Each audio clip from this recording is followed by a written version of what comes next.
ठाकरे गटाचे नेते अंबादास दानवे साहेब माझ्यासोबत आहेत. दादा, नगरपालिकेचा प्रचार जो आहे तो आता खरं तर अंतिम टप्प्यात आलेला आहे. मात्र तिजोरी आणि लाडकी बहिणी यावरून वेगवेगळी वक्तव्य समोर येताना पाहायला मिळत आहे. कसं पाहता तुम्ही याकडे? महायुतीतल्या नेत्यांची खरं तर महायुतीच्या किंवा सत्ताधारी पक्षाच्या नेत्याच्या बापाची तिजोरी नाही आहे. महाराष्ट्राच्या जनतेच्या करातून जमा झालेला पैसा म्हणजे त्याच्यावर यांचा मालकी हक्क नाही आहे, याच्यावर लोकांचा हक्क आहे. परंतु हे लोक याच्यावर हक्क सांगतात, मला असं वाटतं हे अतिशय अयोग्य आहे. ही तिजोरी जनतेची आहे, यांच्या घरची प्रॉपर्टी नाही. अजितदादा म्हणतायत मत जरी तुमचं असलं तरी निधी माझाच आहे, माझ्याच हातात आहे, असं ते थेट म्हणतायत. आता जास्त मी जरा फार चुकीचा शब्द बोलणं मला आवडणार नाही अजितदादांसाठी तरी, परंतु अजितदादांच्या काय घरची नाही निधी. अजितदादाचेच आमदार आता तडफडत आहेत निधीसाठी. त्याच्यामुळे निधी हा जनतेचा असतो, जनतेसाठी खर्च केला जातो, लोकसंख्येप्रमाणे द्यावा लागतो, प्रत्येकाला द्यावा लागतो. असा काही नाही की जिथं सत्ता येईल तिथंच द्यावा लागतो, सगळ्यांनाच द्यावा लागतो.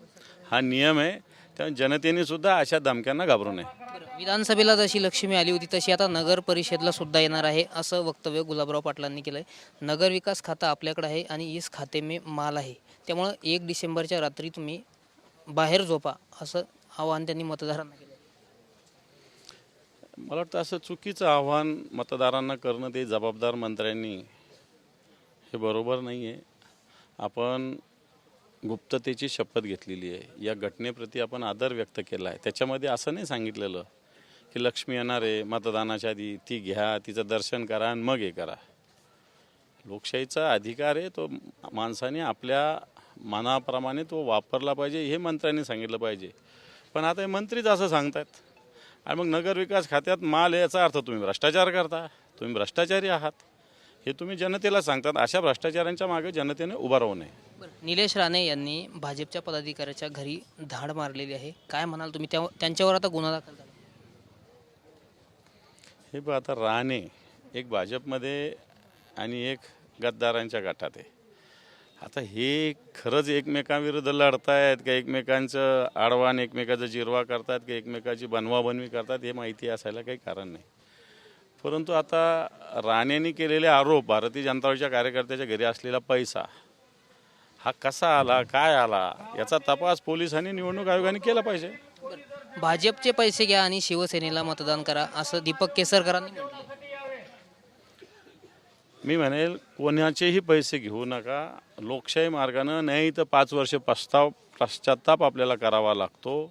त्यामुळे लोकशाहीच्या हेतूनं आपल्याला जो योग्य वाटतो, जो जनतेसाठी काम करणार आहे, त्याला मतदान केलं पाहिजे. अब्दुल सत्तार हे नेहमी वादात सापडतात, काल सुद्धा ते वादात सापडले. त्यांनी एक वक्तव्य केलं आहे की समोरचे लोक जे काही पैसे देत आहेत ते काही त्यांच्या तिजोरीचे नाही आहे, त्यामुळे त्यांनी दिलेले पैसे काजू बदाम किसमिस म्हणून खा आणि बटन धनुष्यबाणाचा दाबा. ते मंत्री पिसाट सुटलेले सगळे सत्ताधारी पक्षाचे. हे सगळेच लोक, गुलाबराव तसं बोलतात, केसरकर तसं बोलतात, राणे तसंच बोलतात, सत्तार तसं बोलतात. म्हणजे हा सत्ताधारी पक्षाच्या लोकांना माज आलेला वाटत नाही का जनतेला? मग जनतेनं याच्यावर आवाज का नाही उठवला पाहिजे? आम्ही तो उठवतो, पण जनतेनं अशा लोकांना बिलकुल संधी दिली नाही पाहिजे. महायुतीतलेच नेते हे जे अशा प्रकारची वक्तव्य करतात, तर आता विरोधकांनी टीका केलेली आहे. तुम्ही या संदर्भात सुद्धा मागणी केली आहे की आता तुमची परत मागणी काय असणार आहे? मतदारांना थेट आमिष दाखवल्यासारखं वाटतं का? आमिषच दाखवलं जात आहे. सरकारच्या योजना म्हणजे काय, यांच्या काय पक्षाच्या योजना आहेत का? सरकारच्या योजना यांच्या काय पक्षाच्या योजना आहेत का? आणि मतदाराला कोणी सांगतो लक्ष्मीचं दर्शन घे, कोणी म्हणतं भाजपकडून घ्या, कोणी म्हणतं रात्री खाटेवर झोपा, लक्ष्मीचं दर्शन होईल. हे काय प्रकार चालू आहे? निवडणूक आयोगाने लक्ष दिलं पाहिजे. लाडकी बहीणवरून वेगवेगळे वक्तव्य समोर येत आहेत. मुख्यमंत्री म्हणतायत की जोपर्यंत देवाभाऊ आहे तोपर्यंत लाडकी बहीण योजना बंद होऊ देणार नाही. तर दुसरीकडे शिंदे सेनेचे नेते जे आहेत ते सुद्धा म्हणतात की लाडक्या बहिणींनी आम्हालाच आशीर्वाद दिला. लाडकी बहीण योजनेचे जनक तुम्हाला कोण वाटतं, काय वाटतं? जनक नाही, ही सरकारची योजना आहे. आता कित्येक लाडक्या बहिणी कमी झाल्या. लाडक्या बहिणीला विचारा किती मिळतात आणि कसे मिळतात. KYC कुठली करावं लागते, माहेरची करावं लागते, सासरची करावं लागते, घरात 2च कुटुंब प्रमुखांनी निर्णय घ्यायचा. त्यामुळे फार कमी लाडक्या बहिणी उरलेल्या आहेत. ही योजना बंद होईल तुम्हाला वाटतं? बंद करायची असली तर सरकार अशा वेगवेगळ्या आयडिया काढत असतात ना. KYC करा, माहेरची, सासरची, आणखी काहीतरी करायला आणि हळूहळू कमी करायला. वेगवेगळ्या पद्धतीने हे बंद करण्याचं डाव. बिलकुल बिलकुल असंच बंद करण्यात. नगर परिषदचं चित्र कसं असेल?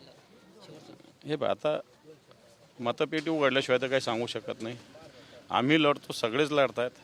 जनतेनं निरपेक्षपणे मतदान करावं एवढंच आवाहन करेल. तर नक्कीच आपण पाहतोय की हे होते ठाकरे गटाचे नेते अंबादास दानवे. वेगवेगळ्या विषयावर त्यांनी आपल्यासोबत संवाद साधलेला आहे. कॅमेरा पर्सन हर्षल निकमसह मी रामनाथ ढाकणे, TV9 मराठी, बीड.